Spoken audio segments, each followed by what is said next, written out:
Cell division করতে গিয়ে কিছু কিছু টার্ম আসবে, কিছু কিছু ওয়ার্ড আসবে, হট করে আবার মনে করতে লেগে যাচ্ছে না আবার ওটা আবার কি জিনিস। তো ওই জন্য আগে একটু কোর্সটার সম্পর্কে পরিচয় করিয়ে দিই।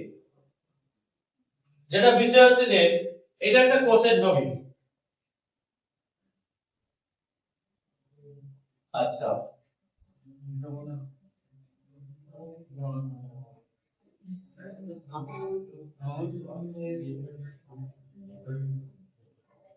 কোন কোর্সটা, প্রাণী কোর্স না উদ্ভিদ কোর্স? প্রাণী কোর্স কি দেখে বুঝলি? হ্যাঁ, একজন কে যেন বলে দিতে শুনতে পারো সেন্ট্রোজোম, এই যে জিনিসটা এটা প্রাণী কোষের ক্ষেত্রে থাকে, উদ্ভিদ কোষের ক্ষেত্রে থাকে না। তাহলে ফার্স্ট একটা জিনিস বললাম, সেন্ট্রোজোম প্রাণী কোষের ক্ষেত্রে থাকে, উদ্ভিদ কোষের ক্ষেত্রে থাকে না। প্রথম কথা হলো এটা। আচ্ছা, এটা কি বাউন্ডারিটা কোষ পর্দা? আচ্ছা, এই যে ব্ল্যাক কালারে করেছি একটু ফাঁক ফাঁকা দিয়ে, এটা কি মাইটোকন্ড্রিয়া? কি বলো মাইটোকন্ড্রিয়া? নিউক্লিয় পর্দা, নিউক্লিয়াসের বাইরে যে আবরণ বলে মাইটোকন্ড্রিয়া। এটা হচ্ছে নিউক্লিয় পর্দা, নিউক্লিয়াসকে যে বাইরে থেকে ঢেকে রাখে। তাহলে নিউক্লিয় পর্দা ওয়ার্ডটা আসবে, ওই জন্য বলে দিলাম নিউক্লিয় পর্দা। এটা কি বললাম? সেন্ট্রোজোম। আচ্ছা, এটাও আসবে, তাহলে এটা হয়ে গেল সেন্ট্রোজোম। এর ভেতরে যে দুটো দেখতে পাচ্ছিস চারকোনা আয়তক্ষেত্র যা বলবি এগুলোকে বলা হয় সেন্ট্রিওল। সেন্ট্রোজোমের মধ্যে এরা হচ্ছে সেন্ট্রিওল। বাইরে যে সূর্যের তাপগুলো দেখতে পাচ্ছিস এগুলোকে বলা হয় অ্যাস্ট্রাল রশ্মি। এই ওয়ার্ডটাও আসবে,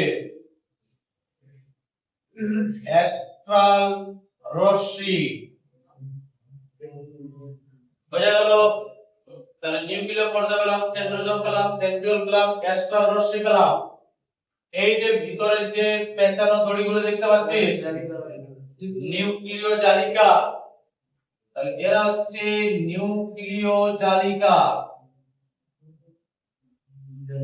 নিউক্লিয়াসের মধ্যে যে জালিকা তাকে বলা হয় নিউক্লিয় জালিকা। ঠিক আছে, নিউক্লিয় জালিকার মাঝে এক জায়গায় বেশ ঘনীভূত হয়ে গেছে, ব্লু কালারে করেছি নিউক্লিয়াস। আটটা কি দিচ্ছেন? এটা হচ্ছে নিউক্লিওলাস, নিউক্লিওলাস। হ্যালো, আচ্ছা, এবার নিউক্লিয় পর্দা পেলাম, নিউক্লিওলাস পেলাম, নিউক্লিয় জালিকা পেলাম। আর নিউক্লিয়াসের মধ্যে যে তরলটা থাকে তাকে বলা হয় কি? নিউক্লিওপ্লাজম। তাহলে নিউক্লিয়াসের মধ্যে যে তরলটা তাকে বলা হয় নিউক্লিওপ্লাজম। আর নিউক্লিয়াসের বাইরে পুরো যে জায়গাটা এর মধ্যে যে তরলটা থাকে তাকে বলা হয় কি? সাইটোপ্লাজম। তাহলে এই তরলটা হয়ে গেল সাইটোপ্লাজম।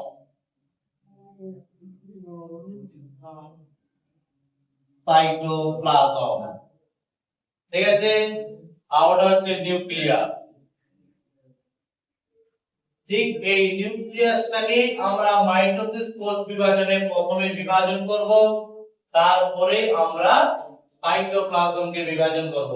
প্রথমে নিউক্লিয়াসকে বিভাজন করে ক্যারিওকাইনেসিস ঘটবে, পরে সাইটোপ্লাজমকে বিভাজন করে সাইটোকাইনেসিস ঘটবে।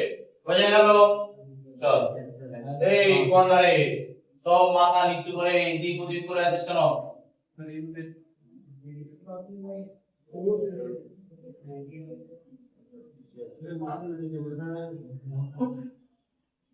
বাদ বাকি যা যা অঙ্গাণু আছে তোরা মোটামুটি জানিস, ক্লাস 8 থেকে পড়ে আসছিস।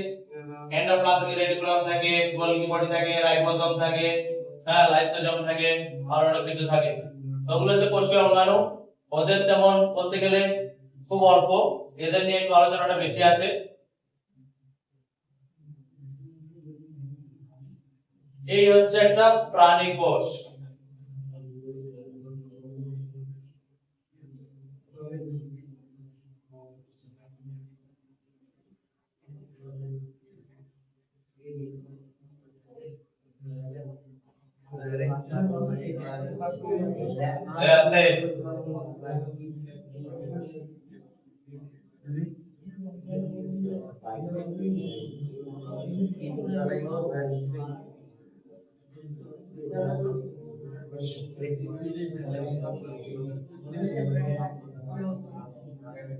মাইটোসিস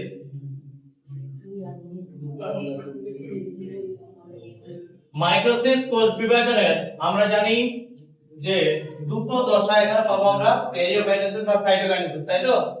ক্যারিওকাইনেসিস এর মানে হচ্ছে কি, ক্যারিওকাইনেসিস নিউক্লিয়াস বিভাজন, এটা একটা গ্রিক শব্দ, তোরা বইতে পাবি। ক্যারিয়ন কথার অর্থ হচ্ছে নিউক্লিয়াস আর কাইনেসিস কথার অর্থ হচ্ছে বিভাজন। তাহলে নিউক্লিয়াস বিভাজন।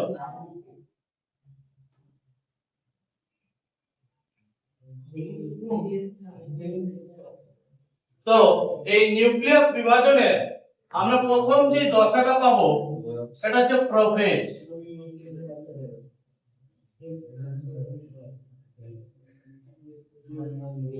প্রোফেজ দশা।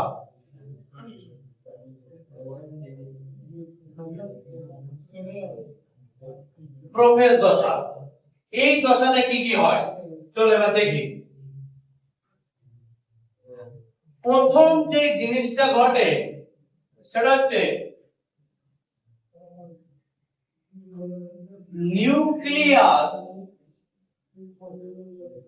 নিউক্লিয়াস থেকে জল বেরিয়ে যায়।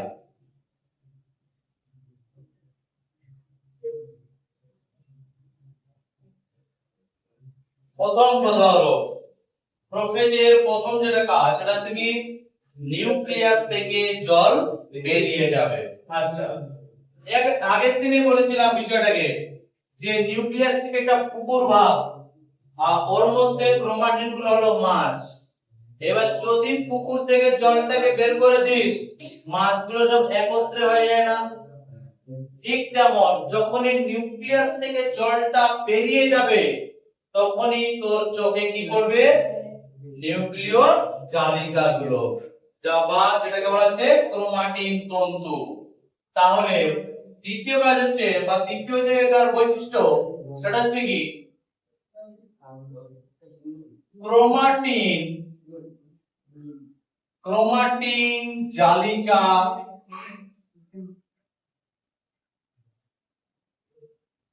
ঘনীভূত হয় বা কুণ্ডলীকৃত, যা বলিস কুণ্ডলীকৃত হয়।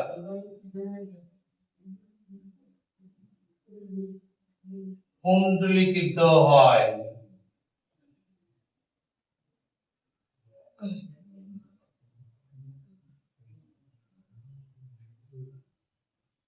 ক্রোমাটিন জালিকাগুলো ঘনীভূত হয় বা কুণ্ডলীকৃত হয়।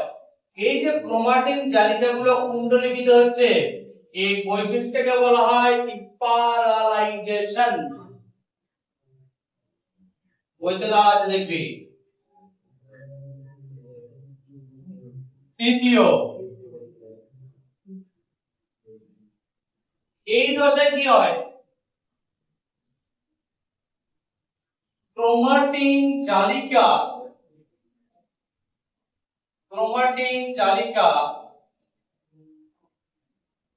ক্রোমোজোম গঠন করে।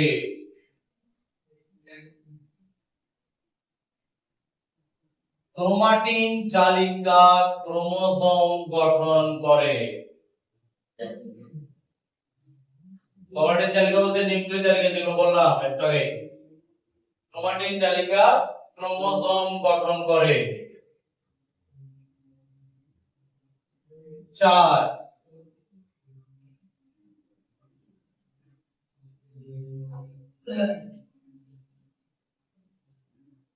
ক্রোমোজোম সেন্ট্রোমিয়ার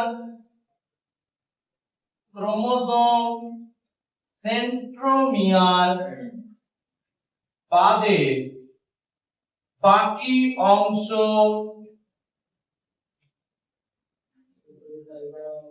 দুটি ক্রোমাটিডে ভাগ হয়ে যায়।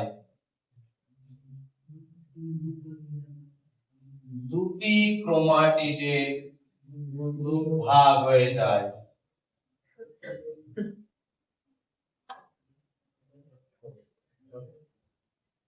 এই পয়েন্টটা একটু কঠিন মনে হবে, বলে দিই।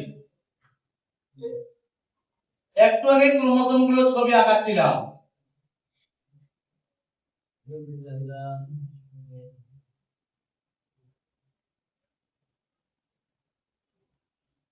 এই হচ্ছে একটা ক্রোমোজোম। তো এটা কিন্তু প্রথমেই তৈরি হয় না।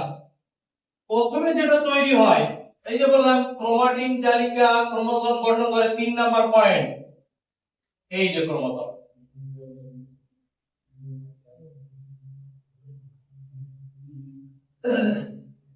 এটা একটা ক্রোমোজোম, বোঝা গেল? প্রাথমিক অবস্থায় এই রকম গঠন করে। এবার কি হয়, এই ক্রোমোজোমের যদিও সেন্ট্রোমিয়ারের অবস্থা বিভিন্ন হয়, বাট ঠিক মাঝ বরাবর বলা চলে, যদি কমন ভাবে বলি তাহলে ঠিক মাঝ বরাবর দেখা যায় একটা ঘনীভূত অঞ্চল। এই যে ঘনীভূত অঞ্চলটা দেখতে পাচ্ছি মাঝ বরাবর, এরই নাম হচ্ছে সেন্ট্রোমিয়ার।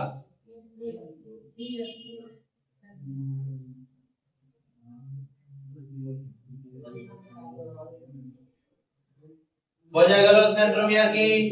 সেন্ট্রোমিয়ার হলো ক্রোমোজোমের মাঝ বরাবর এমন একটি ঘনীভূত অংশ যেখানে দুটি ক্রোমাটিড পরস্পর যুক্ত হয়ে থাকে। বোঝা গেল? বললাম এই যে দেখতে পাচ্ছি এটা একটা ক্রোমাটিড, এখান থেকে শুরু করে এই পর্যন্ত, ঠিক আছে? এটা একটা ক্রোমাটিড হলো, আর এই যে দেখতে পাচ্ছি এই দিকে একটা ক্রোমাটিড, ব্লু আর ব্ল্যাক কালারে করলাম।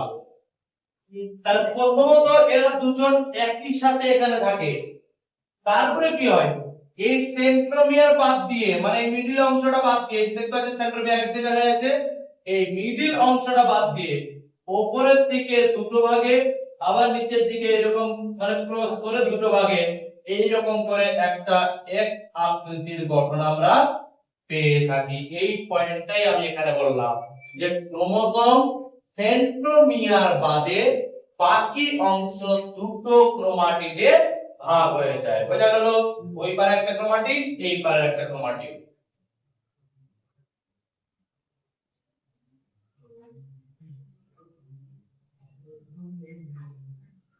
আচ্ছা, এবার এর দশাতে একটা কাজ করেছিলাম। কি কাজ? সেন্ট্রোজোমকে দুটো ভাগে ভাগ করেছিলাম, করিনি? এর দশাতে জানি ইন্টার পরিচালনা করেছিলাম যে সেন্ট্রোজোম দুটো ভাগে ভাগ হয়ে যায়, দিয়ে একটা যায় উপরের মেরুতে, একটা যায় নিচের মেরুতে। একটু আগে যে সেন্ট্রোজোমের চিত্রটা আঁকালাম, ওই যে জিনিসটা। তো সেন্ট্রোজোম এবার কি হয়, দুটি সেন্ট্রোজোম, দুটি সেন্ট্রোজোম দুই মেরুতে অবস্থান করে, দুই মেরুতে অবস্থান করে। একটা সেন্ট্রোজোম কোষের উপরের দিকে চলে যায়, একটা সেন্ট্রোজোম কোষের নিচের দিকে চলে আসে। দুটি সেন্ট্রোজোম কোষের দুই মেরুতে চলে যায়।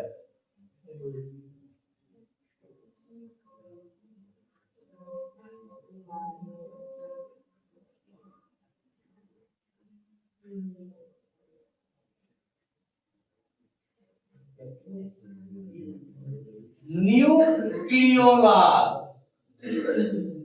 মনে পড়ছে কোনটা? নিউক্লিওলাস অবলুপ্ত হয়। নিউক্লিওলাস অবলুপ্ত হয়, নিউক্লিওলাস আর থাকে না,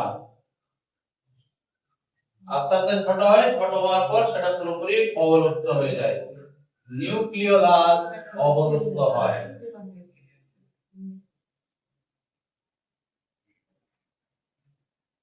ঠিক আছে?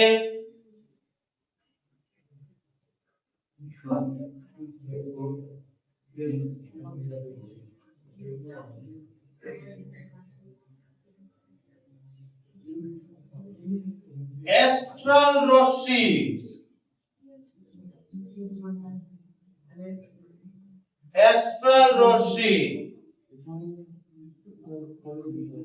বেম তন্তু গঠন করতে শুরু করে।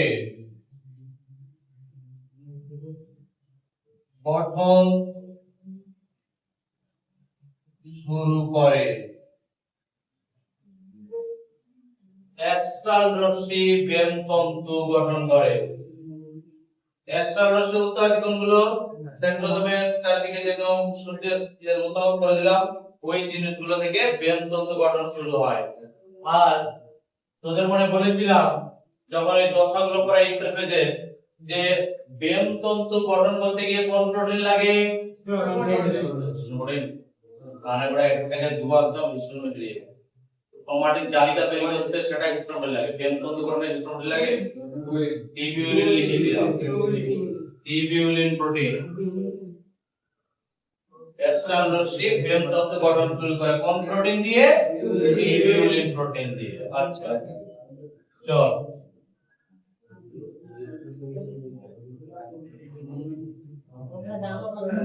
আচ্ছা এবার যেটা বিষয় এখানে একটু সাইডে আসি।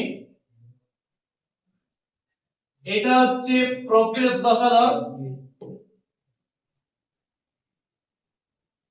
প্রোফেজ দশা। আর তারপরে কোন দশা শুরু হয়? মেটাফেজ। তাহলে এটা হচ্ছে মেটাফেজ দশা। এই দশার ঠিক মিডলের যে দশাটাকে সেটাকে বলা হয় প্রোমেটাফেজ। প্রোমেটাফেজ এক কথায় প্রোফেজের একদম শেষে আর মেটাফেজের শুরুতে, এটাকে বলা হয় প্রোমেটাফেজ। এই দশাটাতে যখন থাকে একটা সেল, স্পেশালি একটু ব্ল্যাক কালার করে দিচ্ছি কারণ এখানে যেহেতু প্রোমেটাফেজ লিখেছি ব্ল্যাকে, যে শেষ থেকে একেবারে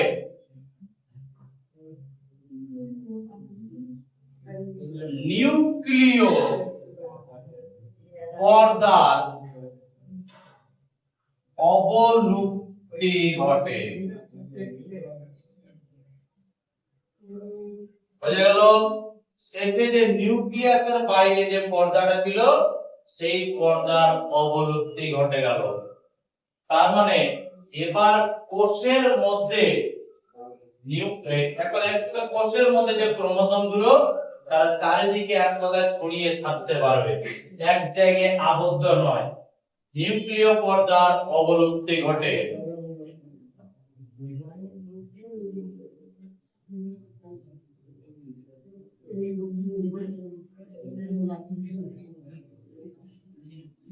এবং তার সাথে সাথে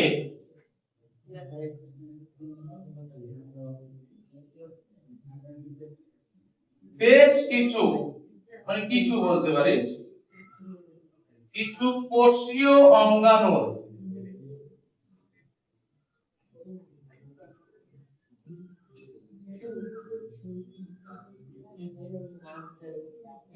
কিছু কোষীয় অঙ্গাণু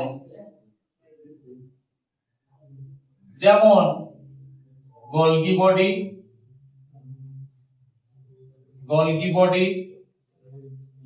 আর মানে এন্ডোপ্লাজমিক রেটিকুলাম, এই ধরনের কিছু কোষীয় অঙ্গাণুর অবলুপ্তি ঘটে। মানে নিউক্লিয় পর্দার সাথে সাথে এদেরও অবলুপ্তি হয়ে যায়। এই হচ্ছে প্রোফেজ দশা। এক কথায় প্রোফেজ দশার মধ্যে ঘটে চলা ঘটনাবলী যেগুলো প্রথম থেকে শেষ পর্যন্ত ঘটে যায়।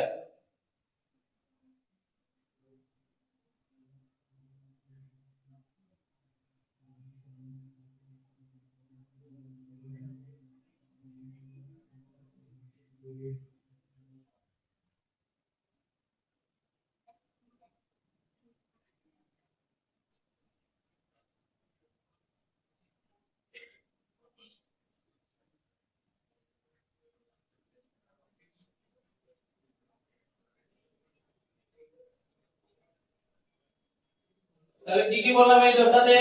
প্রথম হচ্ছে নিউক্লিয়াস থেকে জলটা বেরিয়ে যাবে, তারপরে কি যেহেতু জলটা বেরিয়ে যায় বা জলের বিয়োজন ঘটে, তার ফলে ক্রোমাটিন জালিকাগুলো ঘনীভূত আর কুণ্ডলীকৃত হয়।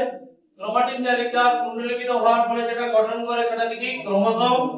ক্রোমোসোম এবারকে সেন্ট্রোমিয়ার বাদ দিয়ে বাকি যে অংশগুলো সেগুলো কি ক্রোমাটিনে ভাগ হয়ে গেল। তারপরে দুটি সেন্ট্রোসোম যেটা ছিল, যেটা আমরা পেয়েছিলাম এস দশাতে, দুই মেরুতে চলে যায়, নিউক্লিয়াসের অবলুপ্তি হয়, এস্টার রশ্মি বেনতন্তু গঠন করতে শুরু করে, নিউক্লিয় পর্দার অবলুপ্তি ঘটে, আর শেষের দিকে বেশ কিছু কোষীয় অঙ্গাণু যেমন গোলজি বডি, এন্ডোপ্লাজমিক রেটিকুলাম এদেরও অবলুপ্তি ঘটে। বোঝা গেল? তাহলে আজকে সবকিছু আমরা হারিয়ে ফেললাম, বেশ কিছু নতুন কিছু পেলাম। এরপরে দিন ওই নতুন গুলোকে নিয়ে কি কি কাজ করব না করব সেই জিনিসগুলো আলোচনা করব। বোঝা গেল? আজকে পুরোটা বোঝা গেছে? আজকে তো সহজই ছিল। ঠিক আছে।